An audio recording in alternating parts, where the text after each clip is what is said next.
Welcome to the 5,000 subscriber special. My name is KRRool, that's KRRool, and thank you to everyone who has supported the channel and helped me get this far. Being recognized to this extent is so rewarding for me. This time last year, I was at 1,000 subscribers, so to multiply that number by 5 in just a year is crazy to me. Again, thank you to everyone who has subscribed, liked, commented, or just taken the time to watch my videos. It means the world to me. I thought with this video, as a way of thanking you all, I give you some insight into my journey as a content creator so far. Consider it a look into the KRRool lore. To begin, I'll provide a little history off the top of my head, and then I'll launch into some Q&A questions from the KRRool crew at the end of the video. Let's start with my story. Now, my first step into the content space was as a streamer on Twitch. My channel is still up, you could probably find it without too much trouble. I always had the main goal of being a YouTube creator focusing on videos, but I thought I'd get comfortable in front of a camera as a streamer first. In a way, it was a form of procrastination of following my main goal, but it did end up flourishing into a hobby that I still really enjoy to this day. Being able to experience a game in real time with people and share that experience, as well as making friends in the process, is something I'll probably never get sick of. At first, I simply streamed games straight off my PS4. I believe the first ever game I streamed was Star Wars Battlefront with my best friend, Jake. We started our streaming journey together and encouraged each other a lot. In fact, Jake was the one who got the KRRool logo as you know it today commissioned for me. So you guys have him to thank for that. Speaking of which, there is a new mascot on the way, so keep your eyes peeled in the coming weeks for the reveal. Now, that previous mascot, the one that you'll be seeing in this video, it was the perfect one at the time because my roots in gaming started with Donkey Kong Country. It's still one of my favorite games to this day. Jake and I also shared a passion of retro gaming, and both of our channels were originally doing some level of retro gaming at any point in time. We still have somewhat of a respectable combined retro game collection, but it is a shadow of what it used to be. I had to sell a lot of my half when I decided to upgrade to a beefier PC setup for content creation. Anyway, some of the games I streamed included Code Vein, Star Wars Jedi Fallen Order, Resident Evil 7, Spider-Man, and various retro games on and off. One of my most iconic stream series while I was on Twitch was my Pokemon Shield Nuzlocke run. It was around that time I made affiliate with Twitch. In fact, the first ever video I uploaded to the KRRool channel was inspired from this playthrough. It's still on this channel to this day, and it hasn't quite cracked 200 views. It was called What is a Nuzlocke Challenge? At the time, I thought this video was a great idea because I'd always have people jumping onto the stream and asking what a Nuzlocke even was. YouTube disagreed. But that doesn't matter, it was still a great learning experience for me. However, the start of my Monster Hunter obsession started on Twitch when I played through Monster Hunter Generations Ultimate. It was perfect because I could chat with players I met in real time, which was far superior than the chat features in the game on Switch. I also made a whole bunch of great friends who I would hang out with regularly via each of our streams. We'd raid each other, shout each other out, and play together all the time. It was amazing. And with the limitless content of GU, it was something I felt like we could just do forever. Some of the amazing people I met on Twitch while playing Monster Hunter included Seth the Killer Goose, Kaizo Wario, Poyo, and Still a Potato. Since I made the switch to YouTube, I haven't seen these guys around as much, sadly, but it was a killer time that I will never forget. However, the switch to YouTube was pretty much inevitable because the first video I posted following the Nuzlocke video was my Monster Hunter Generations Ultimate review. I thought I'd use the same naming conventions as Nintendo Life at the time because they always had success with their "Is it worth it" titles. And it paid off for me. While in the grand scheme the video didn't do amazing, to me as a beginner and getting multiple times over the success than my previous video, I knew that there was something to this. My follow-up to that video was the beginner's guide to Monster Hunter Generations Ultimate. I made this video because it was so well known within the community that Monster Hunter was incredibly hard to get into, especially GU, because the game assumed that you already were familiar with how the previous games worked, despite this game likely being many Western fans' first time with the series due to the success of the Switch. There were plenty of guides and apps out there for passionate fans, but I wanted to make something that catered to a more casual player base just to ease them into the game without overwhelming them with information. Creating this video in retrospect was way out of my depth at the time. With minimum editing skills and next to no experience creating a video of this scale, I was way in over my head. Even making this video today would feel somewhat daunting. But my word, was it worth it? Because it is still today one of my best performing videos at nearly 80,000 views, only being outshined by my 5-minute guides for Rise. At that point, I was pretty much solidified as a Monster Hunter content creator. Not just because of the success, because I had the passion for the game and the community that was necessary in order for me to push my limits in terms of what I could create as a content creator. I haven't held on to being a Monster Hunter creator because I had success with it. There's been plenty of videos I've made that have completely bombed. Even the 5-minute guides didn't catch on until they were nearly all complete. The reason is because I have a genuine passion and drive to create Monster Hunter videos regardless if they succeed or not. And my theory is that because of that passion, I'm bound to run into success eventually. Since the GU Beginner's Guide, I have made reviews of most of the other Monster Hunter games, which I considered to be my main content. But now I'm starting to think that my biggest strength is making concise, easy to understand guides, and I plan to leverage that more in the future. But yeah, that's my story for now. If there's anything else you want to know, be sure to leave a comment so I can address it once we reach 10k subscribers. Now, let's dive into the questions from the KRRool crew. One of the first questions comes from Wolflord.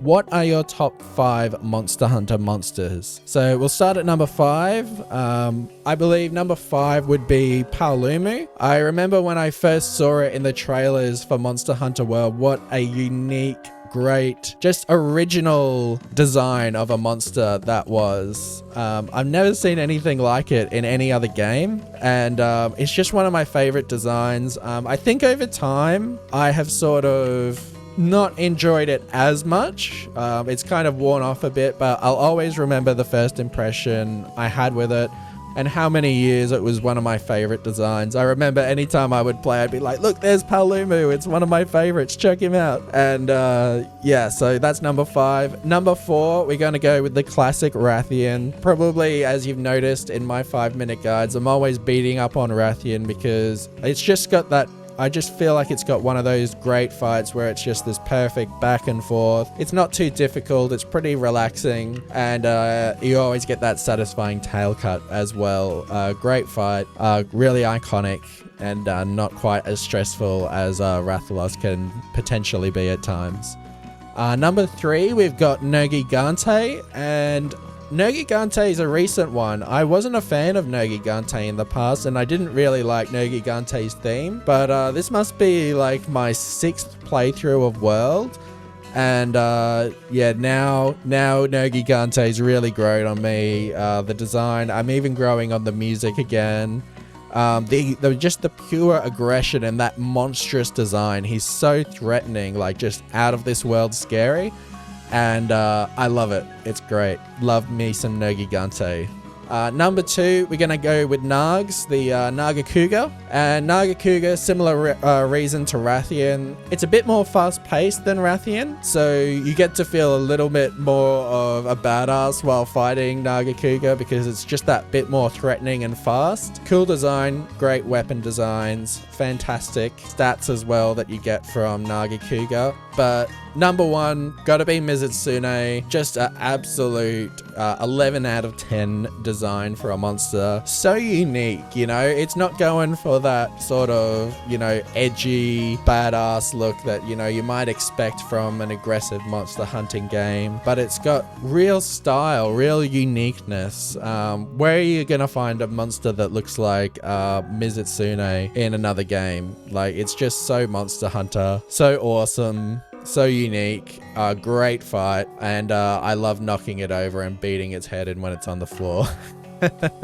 Great theme, probably one of the best monster themes in the whole game, and the weapons are all really iconic as well. I love me Mizitsune. When Mizitsune was announced for Rise, I was so hyped because it was my favorite in GU, probably my favorite again in Rise, and we need more Mizitsune. So Mizitsune is the best. Okay, next question. Victor has asked, what were your main / favorite weapons? Okay, so as I played more and more Monster Hunter, I've developed a love for pretty much all the weapons. They're all fantastic. They're all unique in their own way. But you know, if I have to choose one, deep down my favorite would have to be Insect Glaive because it was my first. And I still remember in Monster Hunter Generations making that Najala Insect Glaive. You'd get all the mounts, mount up, and then you'd strategically like wait to attack so that then like after that beatdown phase is complete, you know, your party all attacking the monster, you can then go for the Paralyze and then go for a mount again. So I reckon we need to bring back the Paraglaive meta because I think it was a little bit weak in Rise, and I don't know if it was a big thing in World, but that was huge in Generations Ultimate. That was amazing.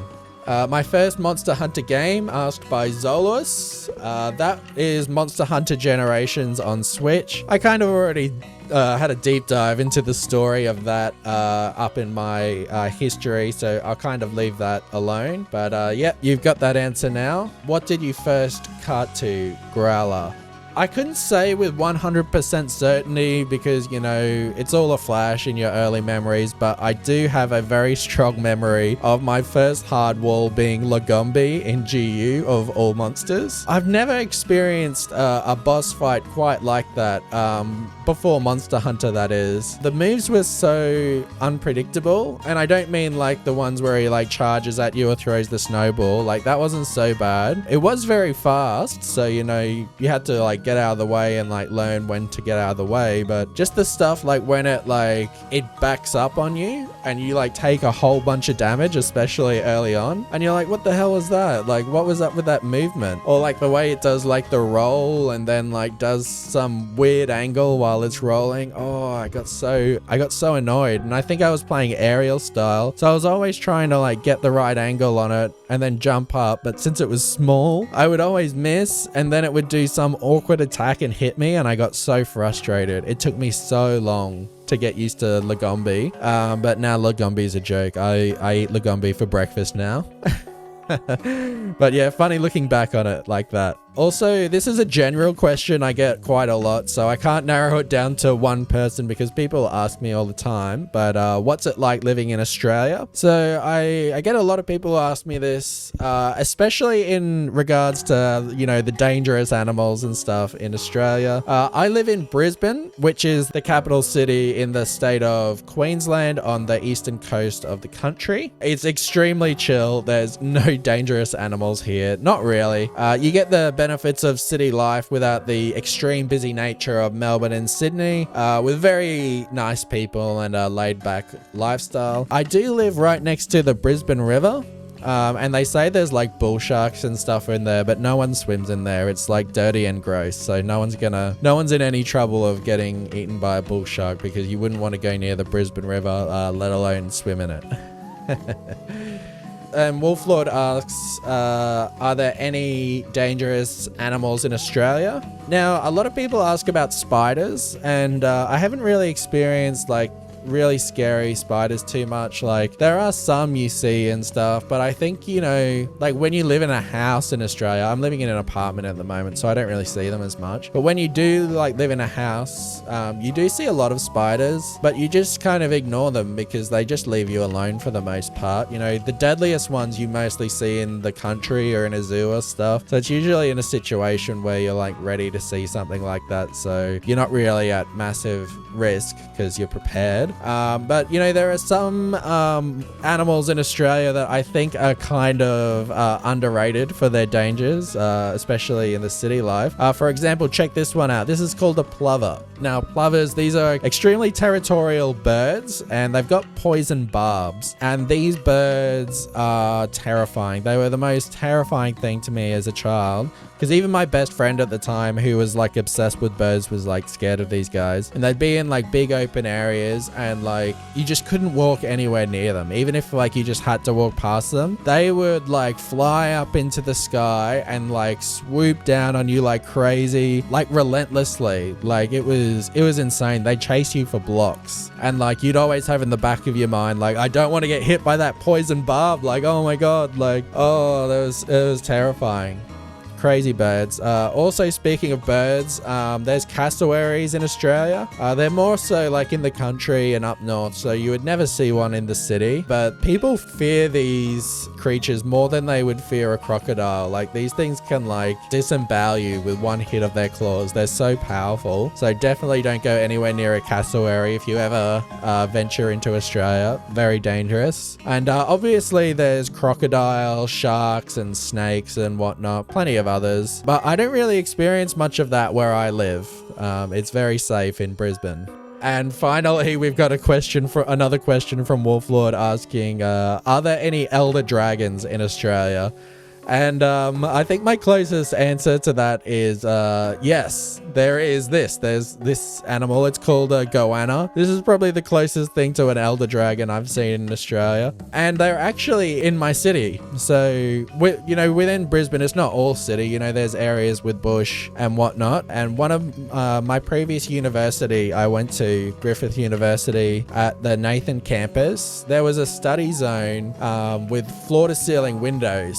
And it was just kind of in the middle of the bush, you know, and you know, we would all study in there and hang out and whatnot and chat, and there would always be these goannas that would just rock up outside and they just chill, and there's these huge lizards, and you're just like, oh my god, like you don't see that every day, but at this place you would see them every day pretty much. It would be weird if the goanna didn't show up, so they called it the Goanna Lounge. So that's my story from university with elder dragons. And that pretty much wraps it up for this video. Thanks for watching it if you're still here, and massive thank you to everyone that helped me reach 5,000 subscribers. Now let's make it to 10k. I've been KRRool, and I'll see you in the next video. See ya.